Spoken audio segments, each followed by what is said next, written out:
মানুষ চামচামি করে, মানুষ দালালি করে, মানুষ বাটপাড়ি করে, কিন্তু একটা লিমিট থাকে। কি রে ভাই, তুই তো লিমিট ছাড়া মানুষ। গত এক সপ্তাহ আগে তুই ছিলি জামাত ইসলাম। জামাত ইসলাম করস, এটা আমি বলি না যে তুই খারাপ না। ওরে তারেক রহমান, ওরে নেতা রে। তারেক রহমান 17 বছর দেশে আসিল না, উনি অনেক কিছু জানে না, বাট তারপরে আপনারা কেন ওনাকে এভাবে স্টেজে উঠে দিয়ে এভাবে মানে বেজ্জতি করতেছেন, এটা আসলে এটা ঠিক না।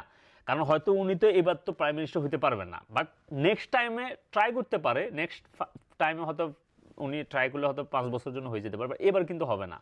মাহমুদুর রহমান বলছিল যে আপনি তো দেশের বাইরে ছিলেন, দেশে অনেক কিছু হয়েছে, এটা আপনি জানান না। এই দেখেন, উনার আমলে এগুলো হয়েছে, উনি এগুলো ভুলে গেছে। উনি বলছে যে চট্টগ্রামে বাণিজ্যিক রাজধানী করা হবে, অথচ এটা 2003 সালে খালেদা জিয়া একজন না দুজন না 54 জন কত টাকা মারছে জানেন?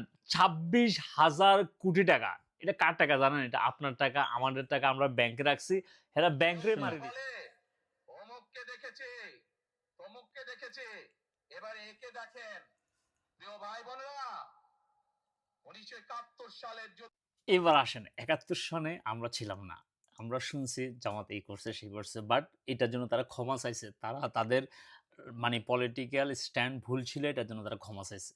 তবে আমরা 54 বছরে তাদের কোনো খারাপ কিছু দেখি নাই। বিশেষ করে গত 17 বছরে আমরা হাসিনার রেজিম দেখছি, কিভাবে পতন হয়েছে এটাও দেখছি।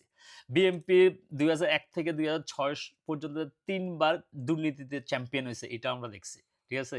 আর বিশেষ করে গত 16 মাসের কথা চিন্তা করেন, জামাত কি কাজ করছে, শিবির ইউনিভার্সিটিগুলোতে কি করছে, আর আমরা বিএনপিরও দেখে ফেলাইছি। ঠিক আছে? টেম্পো স্ট্যান্ড সব দখল করে ফেলাইছে।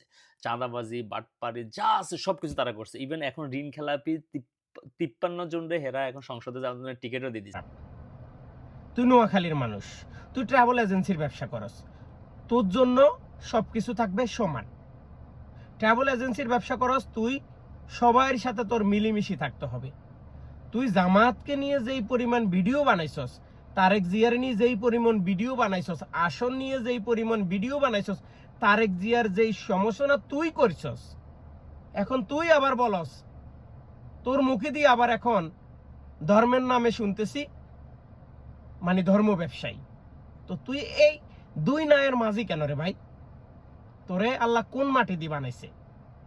এই পবিত্র সৌদি আরবের মাটি থেকে জিজ্ঞাসা করতেছি, তোরে আল্লাহ কোন মাটি দিয়ে বানাইছে?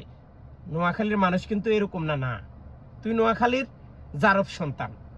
আজকে রোজা মুখে বললাম তুই নোয়াখালীর জারব সন্তান, কারণ তুই যেই পরিমাণ, আমি 2-1টা ভিডিও তো ডাউনলোড করে রাখছি, ইনশাআল্লাহ একদিন